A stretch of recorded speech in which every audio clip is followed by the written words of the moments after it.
So I'm happy to start this morning session where the conceptual problems of quantum mechanics meet experimental verification.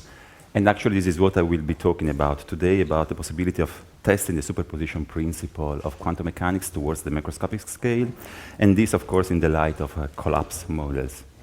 Louder. OK, I'll try to. So yesterday, you heard already talking about collapse models by Giancarlo first and then by Roderick. So I will really go through these models. Well, in a way, they are simple in a way. What the theory is about, you have heard about that. It's about the mass density, which is what I prefer, or about flashes. The mass density, or the flashes, are given by, in a way, by the wave function. And you have seen the definition specifically for the mass density function given by the wave function. And the wave function evolves according to a stochastically modified Schrödinger equation, where nonlinear and stochastic terms are included in order to cause the collapse of the wave function. So then you have the term collapse models. And basically, that's the whole story about these models, at least at the non-relativistic level. I will not talk about relativistic issues here. Already Roderick covered the topic. Everything can be derived by this. So the micro behavior, the macro behavior, and more interestingly, from the foundational point of view, the entire phenomenology about experiments. So why we talk of observables given by self-adjoint operators, why you have the Born rule, all these things can be derived in a proper way by these models. The entire world at the non-relativistic level is described in this simple way. And there I just refer to the original, the first model, the GRW model, and then work have been done on the subject by many people. Pearl, Diozzi, Gizen, Percival, Tumulka, Dauker, Ransom, Bettingham, probably I forgot someone else. And then you see a couple of reviews which appeared in the literature. I would like to make just one point. So why in collapse models everything can be understood in terms of the wave function without many problems? Well, basically because of the collapse. The wave while for the Schrödinger equation, which is linear, the superposition principle holds at any scale, so you can have the superposition of wave function describing an atom or any microscopic system, but at the same time you can also have the superposition of wave function describing the Schrödinger cat in different situations. In collapse models, instead, this doesn't happen. You preserve the linear character in an approximate but good way at the microscopic scale, but then for macroscopic system, macroscopic superposition are not stable anymore. They are not stable solution of the dynamical equation, and if you were ever able to create such a superposition, then almost immediately it would collapse towards the localized state. So you can say that, using, for example, the mass density ontology, that really an electron is a system, is a bunch of mass, of matter, that really can live in a superposition. So half of the electron is here and half of the electron is there, if you take this model seriously. So if you have the two-slit experiment, the electron really splits in half. Half goes through the upper slit and half goes through the lower slit. But when you try to measure, you make the electron so the electron is not a particle, it's a mass distribution in this sense. But when you make the electron interact with the device, aiming at measuring the position, then you have the interaction between a micro and macro system. The collapse process becomes much faster and much stronger. The wave function collapses, and then you have everything localized in space. And the outcome would be a dot, for example, on a screen, not two half dots in two different parts of the screen. So this is how these models work. Well, now I come to the main point of this talk. These models, collapse models in general, make predictions which are different from standard quantum mechanical predictions for a very simple reason that the collapse dynamics is different from the standard quantum dynamics. It's not given by the Schrödinger equation, it's given by a modified Schrödinger equation. Actually, one can go a little bit farther than this and say that collapse models are the only possible nonlinear and stochastic modifications of the Schrödinger equation compatible with some general requirements, and especially with the no faster than light signaling condition. There you have the references to some works where it's also clearly spelled what one should mean with the only possible modifications. Of course, there is not only one collapse model, there is a class of collapse models, and this class is uniquely identified by certain requirements. And within this class of equations, the way nonlinearity enters is basically unique. So you cannot think of whatever modification and that qualifies as a good alternative to quantum theory. Only specific nonlinear and stochastic modifications turn out to defining good models. So they are collapse models, meaning with them this class of equations are the theory against which quantum mechanics should be tested, of course, within the I'm talking within the framework of Hilbert space formalism and these kind of things. I'm not thinking about underlying completely different theories. So they play, in that sense, the same role that parameterized post-Newtonian gravity plays with respect to general relativity. We have general relativity, which is good so far, but you would like to have an alternative theory against which you want to test it, and that's parameterized post-Newtonian gravity. Well, with quantum mechanics, you have that alternative theory, and it is collapse models. Okay, so I want to point out two somehow different views about collapse models, which also will influences the discussion about the possibility of testing these models and therefore of testing quantum linearity. So the first view about collapse models is the original one which emerged from the foundational community. So I mean, I'm being sloppy here, but I hope you understand me. Anyhow, the idea is that quantum mechanics is almost right. Then there is the measurement problem. You fix the measurement problem, then you can make a consistent theory out of that. For example, Bohmian mechanics does the job. So it's a good theory, what we call here quantum theory without observers. Collapse models, or if you want the GRW model, is another example after Bohmian mechanics of such a consistent formulation of a quantum theory without observers. So in a sense, you can claim that at least at the non-relativistic level, regarding the dynamical reduction program, the GRW model is the end of the story. You solved the problem. You achieved the goal you wanted to accomplish. So you can say that from the experimental point of view, then the fight is between the GRW model or CSL, I mean, they are basically equivalent, it's not the point, between the GRW model on the one hand and the Schrödinger equation. I would take it in the Bohmian version because that's the only consistent way in which at least I can understand a world where the Schrödinger equation is exact. So you have GRW on the one hand, Bohmian mechanics on the other hand. They are empirically different. You make the experiment, you decide which one of the two is the correct one. And so that's very clear. But actually, you can have another view, which I share more, I must say, because there's no real motivation, which is that collapse models are really phenomenological models of an underlying theory yet to be discovered. So they're not the end of the story in a way. So actually, quantum theory is a phenomenological theory. I have no idea about the fundamental theory. It emerges at some statistical or thermodynamic limit. That's nothing more than that. And for example, Adler has been a little bit more specific about this without, of course, getting into the underlying theory because that's too difficult somehow. So that he claims basically that there is an underlying nonlinear and messy theory. Quantum mechanics emerges as a statistical at the thermodynamic limit. But then if you consider fluctuations, small fluctuations around the average, then you get nonlinear and stochastic effects, which possibly are of the collapse types. So the zero order is quantum mechanics, so the limit, the thermodynamic limit, you go a little bit outside the limit, you get collapse models emerging from this underlying theory. Or you can think that, again, we don't have the underlying theory, but you can think that the noise that causes the collapse of the wave function, so it's not an intrinsic feature of nature. Nature, you can think that nature is not intrinsically random, but intrinsically stochastic. So the appropriate way to describe nature is through stochastic processes and stochastic differential equations, and that's what collapse models do. But you can think of something different, that the stochasticity comes from a real noise filling the universe, which couples to matter in this funny way and causes the collapse of the wave function. And again, at the phenomenological level, the way we describe such an interaction is through collapse models. And then you open the possibility to many questions, for example, what the properties of this noise should be. Typically, we take a white noise because it's the simplest way to do so. But it could be that the noise has different properties. So, the different, well, the difference would be, in part, is psychological, if you want. So there would be the difference between one. Well, it's not enough. It's that psychology influences science. If in one you would say that GRW model is the model, then you spend your entire career on that, and you. Go back. Ah, 1 and 2. Those 1 and 2. I'm sorry. This is why I thought the 1 and 2. No. The difference is that I would say that in one, stochasticity can come from the mutual interaction among the particles. So you have take a particle in a gas, something like that. The underlying theory would be a nonlinear theory describing this interaction among, I call them particles, but I don't know what they would be in the new theory. Let's just think of them as particles. So you have these particles in a gas, they interact in a messy way with the dynamics which I don't know.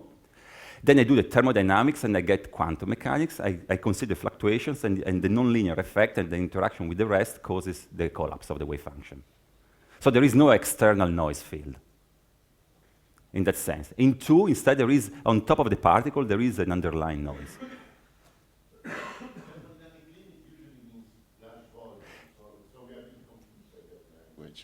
I'm a bit confused. Yeah, what it would be, I mean, there would be, of course, a large limit, but there would be, for a finite gas, you would get approximately quantum mechanics, I would say. I don't know, I mean, what Adler really has in mind. I don't want to speak in his behalf. There would be a kind of a mathematical proof that in the large limit you get exactly something, the quantum mechanics, but would be just an approximation in that sense.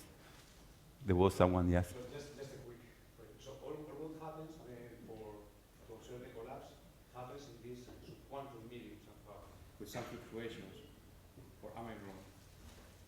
I'm sorry? I mean, the causes of your collapse is because there is something happening in this quantum medium, this underlying medium that you are talking about, I guess. The underlying, you mean the underlying theory? Yeah, Or yeah. Is all there? yeah. Okay. So if you want one difference, in the second case, you can have this, a gas, something like that, you can take away the noise, and then you wouldn't have any collapse. Because that's where nonlinearity would be the interaction between the particle and this underlying, the collapsing field. In the first case, nonlinearity would be in the interparticle interaction or something of the sort, I suppose. Okay, so in taking this second view, if you take the general form of the collapse equation, here I wrote just the simplest version, then you may think what the operator, the collapse operator, should look like. Of course, I mean, we want to have objects localized in space, so the only reasonable guess, I mean, is to take it as a function of the position operator, but there are different ways of doing that. There are the simplest and most economical way of doing that, which is the GRW model, but perhaps nature took a slightly different decision. Or also the same thing about the noise. Is it a white noise? Again, it's the simplest and most elegant solution, or is it if it's a real noise, it's not a white noise, so it has a spectrum and something like that. And in fact, models have been developed precisely in this sense. For example, you can add, on the top left, you have the original model with GRW, and then the other are equivalent, morally at least, to the GRW model. You can add dissipative terms into the dynamics. And that's, so by coupling, mathematically speaking, the wave function not only to the position operator, but also to the momentum for the collapse, you can find out that these models collapse the wave function in the same, morally in the same way as in the GRW model, so there is an amplification mechanism such that nothing happens at the microscopic scale and the collapse occurs in the macro scale and something like that. But you learn also something important, that there's energy non-conservation, which is typically, which is intrinsic of collapse models, doesn't have to go, like in the GRW model, a linear increase. It can saturate to the final temperature, which is would be the temperature of the noise, which would, then we would learn, for example, that actually while collapsing, the energy of the system can decrease because it was too hot, the system had a too high velocity, and then it thermalizes and is to the temperature of the noise. And that's important if you want to take into account the comparison between this model and experimental data, as I will show you. Or you can have no Markovian models where the noise, the white noise, is replaced by a color noise. And then you can do a Fourier analysis of the noise, and you can learn which frequencies of the noise really contribute to the collapse of the wave function. You discover that the small frequency contribute the most to the collapse. The high frequency are not so much important. And so there is a lot of to learn about that. But let's come back to the I will talk about the CSL model just because it's given by a stochastic differential equation. It's, you can use the standard field theoretical tools to make predictions, but I mean, morally it's equivalent to the GRW model, except, I mean, you can identical particles, but that's not really the problem.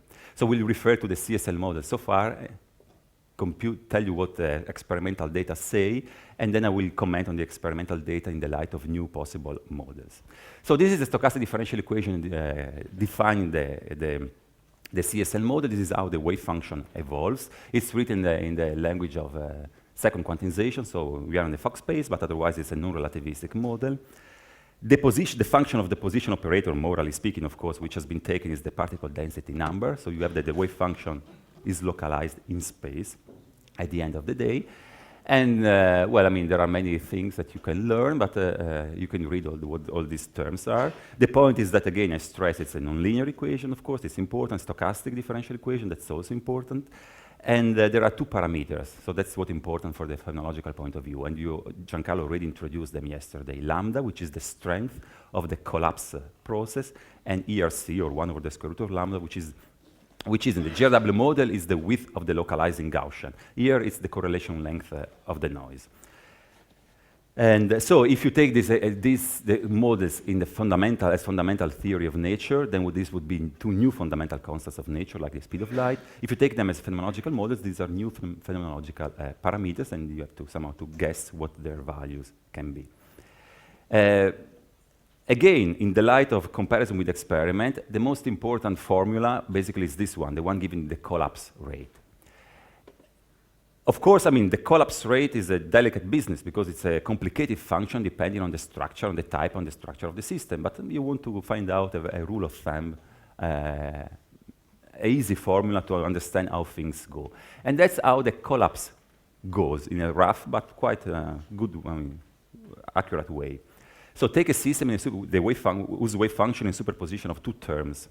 If the superposition is within RC, so the two terms of the superposition are closer than RC, then basically there is no collapse.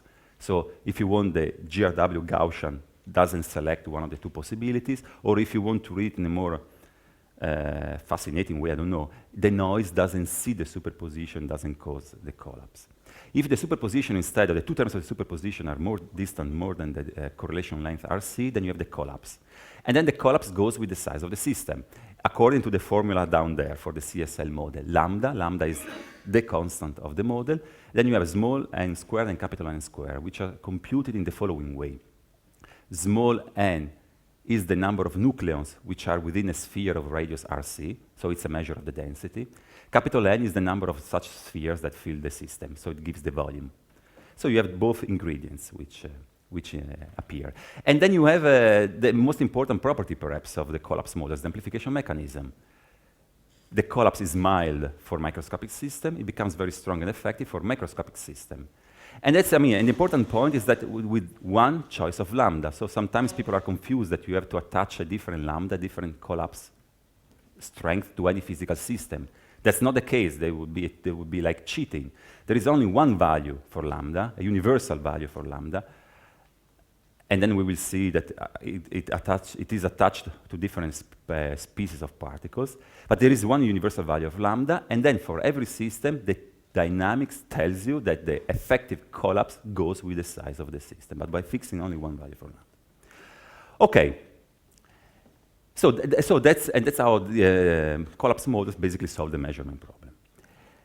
So the values for lambda and ERC, you have already seen this slide yesterday, so we'll be quick about that because Giancarlo already told you that if you want to choose the value for lambda and the correlation length, so far you can only give a reasonable argument why you chose a value instead of another one. And Giancarlo already told you the reasons for that, so there is, so I will not say it again. I want just to make somehow two important comments somehow that. So you see it up there, the value chosen by Adler, and down the value chosen by GRW. Somehow, these two values are, morally speaking, it's not a mathematical precise statement, but they are the weakest and strongest possible value you may take somehow. For example, if you make Adler's value much stronger by 5 orders of magnitude, for example, then collapse models are disproved by experimental data. We know already that lambda cannot be that strong. On the other hand, if you make the GRW value much, much weaker, then you don't localize macroscopic objects anymore. And then collapse models lose their interest because the only point of these models is to make sure that the wave function is localized in space. So this is basically, these are the two extremes that you may choose about. You can still play with them, but these are the two possible extremes. There is a big difference, 9 orders of magnitude, which is huge, especially from the experimental point of view. There are two different worlds. One is the microscopic world, one is the macros almost, so it's completely different. And that also tells you something. It tells you that we are completely ignorant about the behavior of physical system regarding the superposition principle within this range, which is a huge range. We don't know anything. We know that the superposition principle holds at the microscopic level. Somehow something happened at the macroscopic level because Schrodinger's cat is never dead plus alive, it's always dead or alive. But in between, we simply do not know. And it's a matter of experiments to decide so, but it's very difficult. Okay, so let's come now to experimental constraint. There are basically two strategies to test collapse models. The first one is to do very accurate laboratory experiments where you keep the system isolated from all sources of noise, at least ideally, and you see whether linearities are there or not in the evolution of the wave function. Or you use a completely different strategy. You consider the fact that the bigger the system, the stronger the collapse. So you take the biggest possible system, the universe, which also has a lot of time to evolve. You see how collapse models modify the history of the universe. You compare with experimental data, and you put bounds on the parameters. So let's start from interference experiments. I will not say much about that because Hendrik later in the afternoon will talk about it and is much more qualified than me in doing so because he does experiments with the macromolecules. And I will just skip to this slide. The first modern type of experiment with a kind of, it's not a big system, somehow non-trivial system was done in 1999 by the group of Anton Zeilinger in Vienna with the fullerenes. You all know about that because it was quite popular. And they proved the quantum behavior. You see that the peak in the middle and the two lateral peaks. And then they worked. Now Zeilinger moved to different subjects, and Marcus Arndt took over. And they increased the size of the system. And this is not actually the most recent experiment. They did something else right in between, Hendrik. This is not the latest experiment, but the size of the molecule is pretty much the same.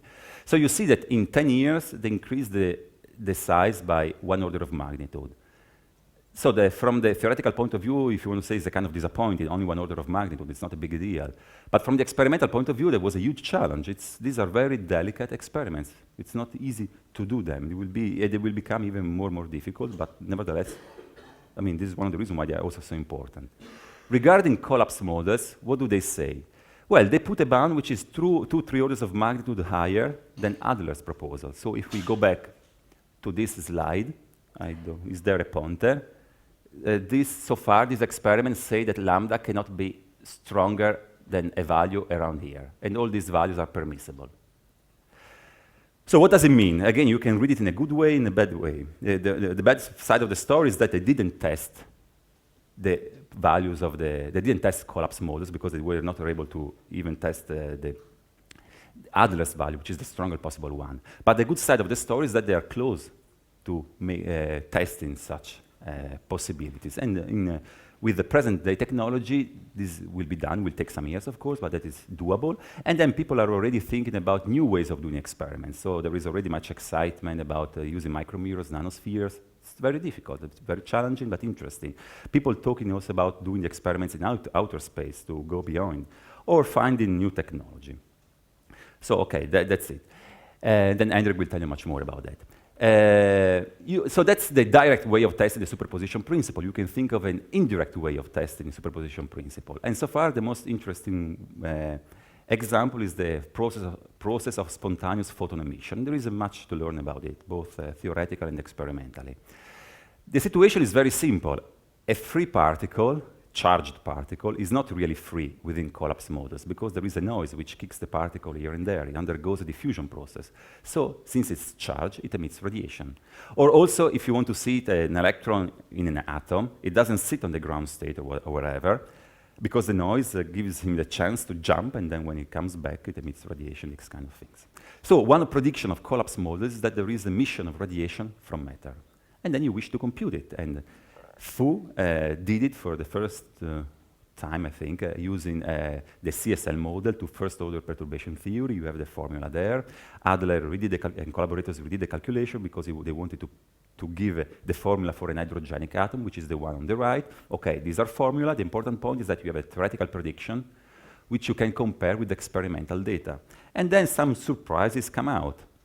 Well, we don't have experimental data in a way, because no one did a dedicated experiment testing collapse models in this way. The experiment would be you have a big piece of matter, no noise, so in an underground facility, you put a detector and you see whether photons come out. This is, experiments are done differently, but that would be the idea. The best data that is available on the market comes from some experiment testing neutrino less double beta decay. Catalina can say more. She knows a bit more about that. But basically, I mean, this is, you see that there are not even error bars here in the experimental data because, I mean, that's all we have. One should do the data analysis, and we are hoping to do that. But then you learn something interesting that in the 11 keV region, so you look for photons spontaneously emitting from matter in the 11 keV region, the experimental bound is stronger than the theoretical prediction. So if you want, and this, I mean, the theoretical prediction comes from the GRW for lambda, value for lambda, so the weak one, not the strong one. So if you want, you may claim that the CSL model and the GRW model are experimentally disproved in a way. Don't panic. No, I'll counter that now. No, of course, don't panic. So if you want to say that, yes. Does it mean that the CSL model with stronger value of lambda has also been... Even more than that, even more. So technically speaking, if you want to say the original GRW model is killed. And of course, I mean, of course then it's within the collapse program, it's naturally to consider that there is not just one value for lambda for the entire universe. But there is a value of lambda for every species, for each different species. So electrons have a value for lambda, which is 1,000 times, it's reasonable to assume that is 1,000 times smaller than the lambda for an electron, for a proton, or for a nucleon. So neutrinos have a weaker value for lambda. So you have, if you want, the mass proportional version of the GRW and CSL model. It's very, I mean, it's a natural thing to do. You don't have to wait for this experimental data for doing so. I just wanted to dramatize the story somehow. So if you go into this mass proportional version for the constant, then you restore compatibility. Basically, because in the theoretical formula down there, small m refers to the electron mass. In the mass proportional version, then the formula remains the same, and instead of the electron mass, you have the proton mass. So the rate goes down by 6 orders of magnitude, since there is a square. And then you restore compatibility. So the GRW, the real GRW model, with the GRW value for lambda, is compatible with experimental data. But what about Adler's value for lambda? Still too strong. So even the mass proportional CSL model with the Adler's value for lambda is disproved by 2 orders of magnitude. So if we want to quickly go back to the picture here, the bound, the upper bound is here somehow. So Adler's value is wrong. Yeah, sure. I mean, those upper bounds are set by some experimental considerations. They involve particular particles also. So following up on your idea that lambda depends on the mass, these upper bounds depend on the mass. Yeah, well, in the formula, there are masses there. No, but when you say Adler's value, you're speaking of a universal lambda, but each... So here we are talking, for example, here we are assuming that all radiation comes from electrons. That's the assumption. Right. So this lambda is the lambda for an electron, and there is one value of lambda. And this is the mass of the electron, but then in the mass proportional model, the mass of the electron gets replaced by this reference mass, which you would take as the mass of the nucleon. Right. So you take this formula, everything, you know everything, you just have to choose lambda. No, I understand that, but when you say Adler's value for which one? For which mass? Oh, yes. No, Adler's, so the idea is that you have a mass proportional model, which means that the mass proportional model, well, basically it's here, that's the mass proportional version. So lambda is not a fundamental constant, is not one constant of nature, but is replaced by this lambda, which depends on the mass of the particle you are considering. So for a nucleon, proton or neutron, this is 1, of course, this is just the original lambda. For an electron, this becomes smallest by 6 orders of magnitude, and so on and so forth. For a neutrino, even smaller, and then that's basically the elementary particles you could consider so far. But this lambda here, so there is the lambda that appears in the equation is this one. the lambda appears in the equation, Right. which it's depends on the unfortunate mass you of the used the system. same letter. Eh? It's unfortunate that Yeah, I you should used have. the same letter, right. You are right. I'm but sorry. I understand what this you're is a new saying. lambda, and this has one value. So GRW pick 10 to the minus 16. Adler pick 10 to the minus 8. And that's the lambda. This lambda here That's the is universal the one that goes here. On the right is the universal one, Yeah. you're saying. Yeah. Okay. So Yeah. it It's was unfortunate. confusing. I So it was acknowledge that. confusing, right. Okay. So, for the mass for the mass proportional CSL model, while GRW's idea is still safe, Adler's idea for lambda is wrong. It's experimentally false. And probably, I mean, you can even get a stronger bound if you really do a good data analysis and you are actually doing a dedicated experiment. But you need people and money to do that. It's not easy. And that's why, basically, since Adler's idea is disproven by experimental data, but somehow he still believes that it's a good idea, that's why he started working on non-Markovian collapse models, where the noise is not a white noise, it's a colored noise. And that's where you learn something interesting. If you do these non-Markovian models, you save all the fundamental properties of collapse models, which is the collapse, basically. But then you learn that from the experimental point of view, formulas change and depend on the correlation function of the noise. And here you see there that the photon emission rate per unit photon momentum in the case of a color noise is equal to the one in the white noise case times the Fourier transform of the correlation function of the noise. So if the noise has a cutoff, you kill the rate. And then you can restore compatibility. So I'm saying that, so the moral, what I basically want to say is that I don't want to give the impression that you can play with collapse models whichever way you want in order to restore compatibility with experimental data. That would be kind of cheating. I'm saying that basically the technology and experiments are already able to exclude the most naive collapse models. Well, then it's not clear whether the most naive are the more reasonable or not. So these models are really within experimental reach. That's the message I would like to send. So the first ideas, the simplest ideas are wrong in a way, but I mean, that was the first attempt, then you improve it somehow. You don't want to cheat making it artificially complex. That's not the point. You improve it. Okay, let's come to energy non-conservation. So, and then bounds coming from cosmological data. So energy, as I said, energy conservation is violated, and for the GRW or CSL model, you have a linear energy increase. That's the rate. Lambda here refers to the GRW value for lambda. So you see that the numbers are really extremely small. So if you want to talk about a gas, you have a temperature increase of 10 to the minus 15 Kelvin per year, which is basically nothing. But indeed, I mean, the universe had a lot of time to evolve, so things build up in time.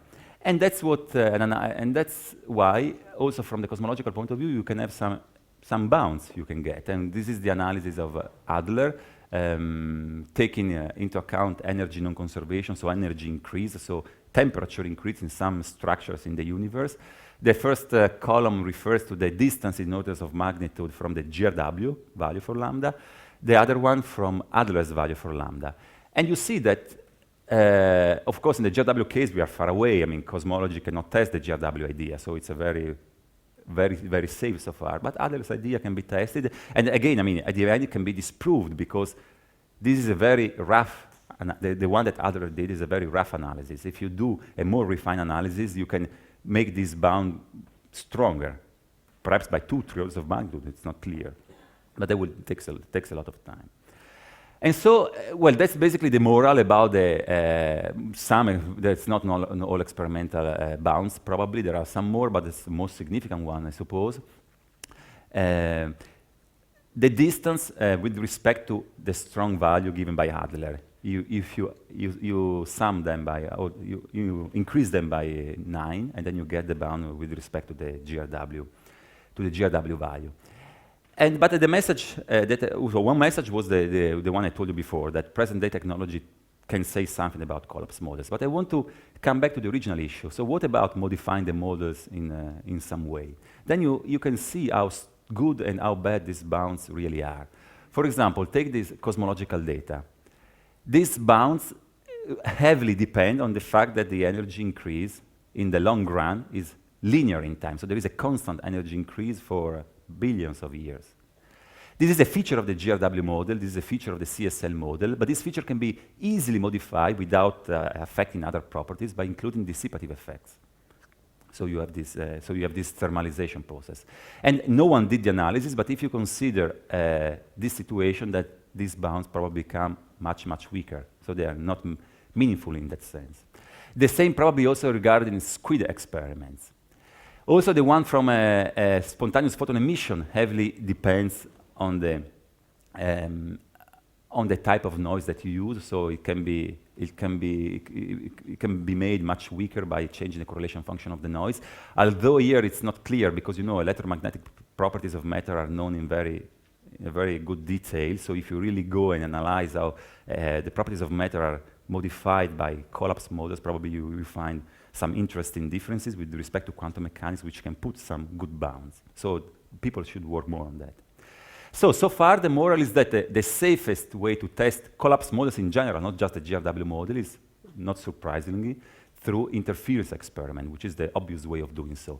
And the reason, basically, is that in an interferometric experiment, the time of flight of the molecule, for example, is quite short. It's not 1 billion years. It's very short. So dissipative effects don't really play a role.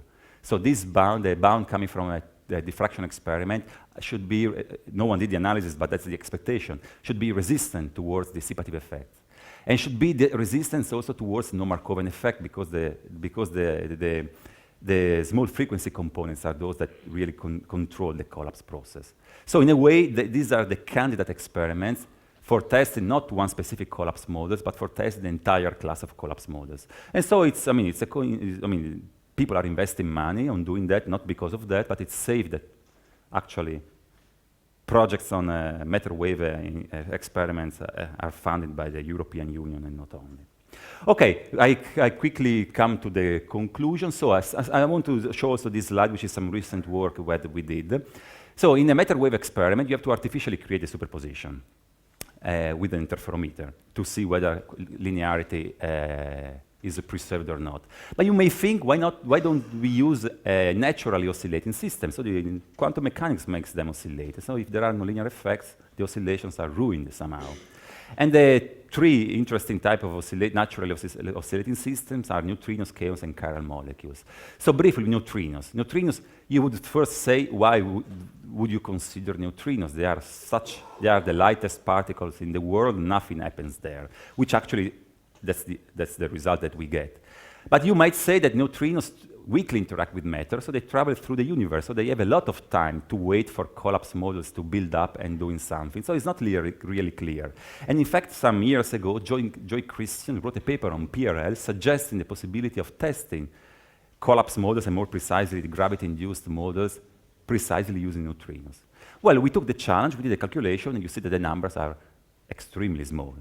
The damping of the oscillation for, I don't know, for the cosmogenic neutrino is equal to e to the minus 10 to the minus 55, which is 1, basically. So there is no hope to test collapse models in neutrino oscillations, even if these neutrinos travel through the entire universe and take all the possible time. The same also with neutral mesons, in spite of the fact that neutral mesons can be manipulated in very clean environments, so the coherence effect can be kept quite low, again, too small.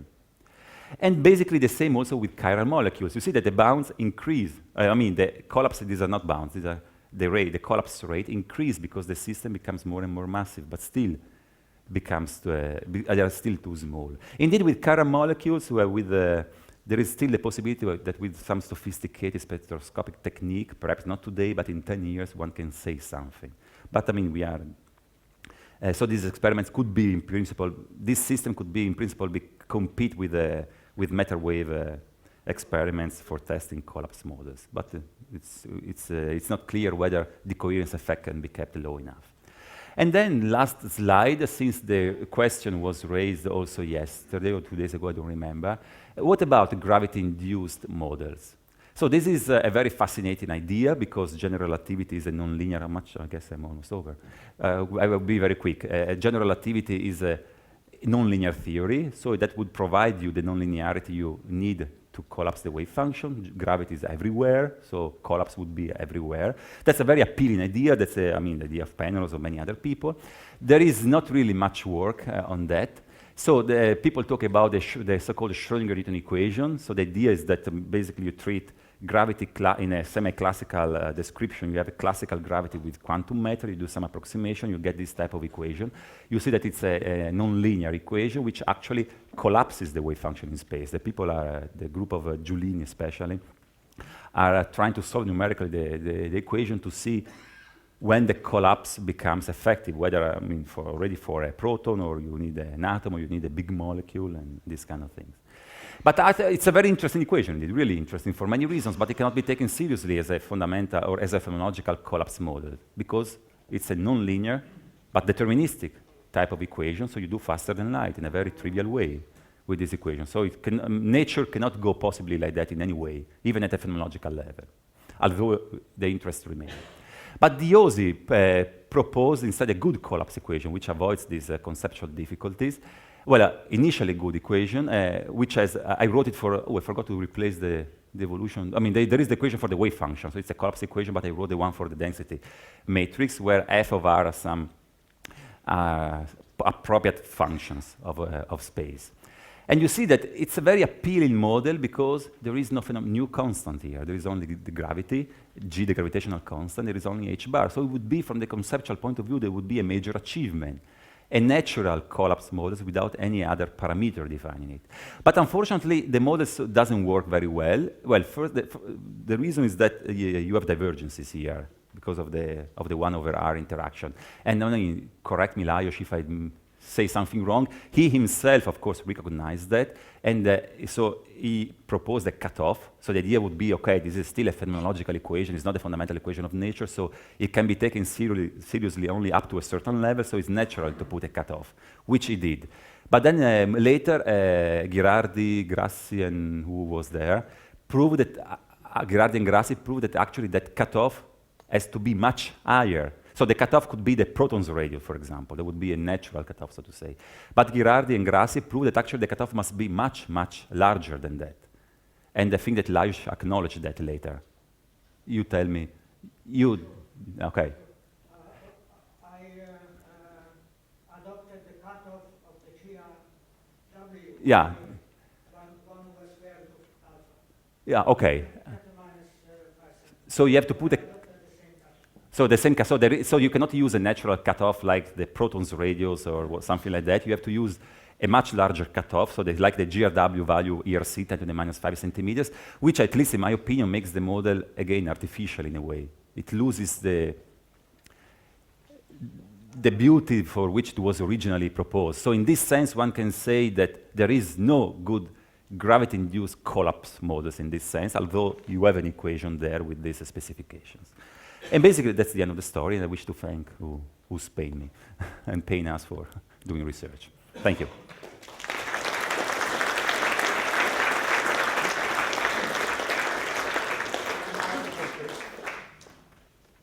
Why can one see easily why the nonlinear cavitation equation induces superpositions energy? Oh, here. There is a general argument by Nicholas, who's here. Basically, with any deterministic nonlinear equation, you can do superluminal signaling, and the reason is the following. If you have a usual setup, Alice and Bob, who share an entangled state, then Alice can make some type of measurements, and then you have some sort of collapse, which more or less has to go with the quantum mechanics, otherwise the model is disproved. And basically, in this way, Alice can create equivalent ensembles for Bob, initially equivalent ensembles. If the subsequent evolution is nonlinear, then these equivalent ensembles become non-equivalent after some time. And Bob can distinguish them with some appropriate measurement, so they can do faster than light signaling. Well, this is the reason for which original Weinberg model of nonlinear Yeah. which were deterministic I don't- had to be rejected. I don't know if I... Weinberg is proposing stochastic and nonlinear modification. Now, was it clear, or should I repeat it? Well, I don't understand what I mean. There is a usual of non-locality. No, no, no, no, no, no, no, it's not. No, no, the point is that, so Alice makes the measurements. Bob has two different by equivalent ensembles. So it cannot distinguish experimentally among the two ensembles because they're equivalent. The average, the expectation of any observable is the same. But Bob doesn't make the measurement. Bob waits some time for this nonlinear dynamic to take place. And then the two initially equivalent ensembles become non-equivalent. Non-equivalent means that there is some observable which takes different values. So this is communication, it's not non-locality. Of course it's non-local, but it is communication. Which observable can you be more specific? Well, no, I mean, you have to specify the type of particles, the type of measurement, then you can define the observables. I mean, I guess spin observables that would be, typically. If you use entangled photons, you measure, so Alice measures spin in two different bases, and Bob can find a certain direction where the spin takes different values. Is it arbitrary for any observable? I'm sorry? Is it arbitrary to, must you choose your observable to see that discrepancy or not? Well, Alice and Bob initially agree on the type of entangled system. They agree on the type of measurement that Alice will make. And then, with that, Bob can compute the type of observable he needs to measure to distinguish between the two possibilities. So they work, I mean, they're physicists, so they do the calculation before starting the game, and then they do the game. So it depends on the system and on the measurement, but can be decided beforehand. You mentioned this possibility to measure the existence of this spontaneous localization noise with sophisticated interference experiments. But if you're in the lab, you will always have some thermal photons, residual gas, and so on, that will induce decoherence. And actually, the Lindblad equation is very close to the one that you get with the GRW model. How can you distinguish, and what is the limit that you can put there? I answer to this question as a theoretical physicist, and Hendrik will answer to you in a more appropriate way, because from an experimental point of view. From the theoretical point of view, I mean, the situation is that certainly there are always decoherence effects, and they have a similar effect to those of collapse models. But the idea is that you do the experiment, you keep under control, ideally you eliminate, but you keep under control all sources of noise that you are aware of, and also I, as a theoretical physicist, I'm aware of, so also quantum gravity effect, whatever. So I know that all these decoherence effects are below a certain threshold. Nevertheless, in doing the experiment, I see a larger loss of interference. Of course, you can always claim it's a new source of decoherence that I was not aware about, and then you should investigate that. But that would be an indication of a collapse effect going on.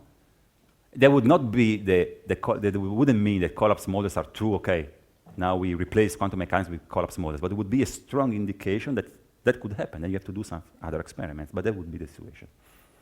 Okay, last two questions.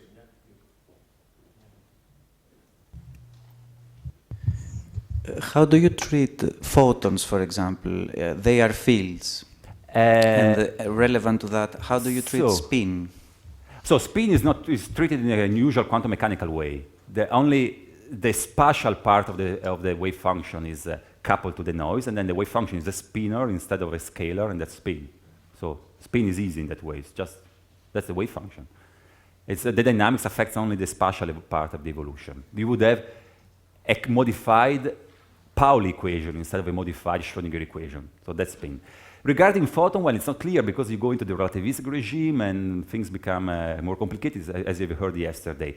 But I would say that there are two possibilities. The naive way, I mean, naive also in a good sense, I would say, is that this noise couples only to matter, to really ordinary matter. So photons behave the usual way, and then you would still solve the measurement problem without any difficulty. Or you can do something more appealing and say that because of the equivalence between mass and energy, then also photons should couple to the noise and collapse. I don't know, no one did it. My expectation is that if you do it, nothing dramatic should happen, because then you would take a mass proportional lambda, so energy proportional lambda, which in the case of photon would be so weak, I would say, that you see nothing. So mathematically the collapse is there, but physically nothing happens. You can have these photons in superposition going as far as you want and nothing really happens. That would be my expectation, but there is no model. On the last question. So if energy is not conserved, I would imagine that if energy is not conserved in these collapse models, I would imagine that also, for example, angular momentum is not conserved. So this probably translates in something that h bar is not really a constant, or maybe it might appear as if h bar is not a constant. And people have looked into changes of fundamental constants and found cosmological bounds. So does this also give a restriction on the values of lambda that are relevant? What was the last part of the question? The very last? Does this also give a restriction on the value of lambda that is relevant? I think, I mean, regarding angular momentum, I think that you, TP perhaps can tell me more because he is working on that. There is this idea of measuring this anomalous Brownian motion. For example, you can keep a mass suspended, and you can see whether it starts rotating. So in that sense, angular momentum is violated, and you can test collapse models in this way, if that's what you meant. The connection with h bar, I'm not clear really about what you have in mind. Well, I mean, if angular momentum is measured in units of h bar, right? So suppose you calculate some h bar over 2, whatever it is. No, because that would be for a microscopic system, and there is no way of testing these models. Yeah, but I mean, on the other hand, people have basically restrictions on the change of h bar with time over cosmological time scales. So, wonder if that. And that could put bound. I don't know. Well, I don't know really. Well, I should think about that. Really, that I don't know.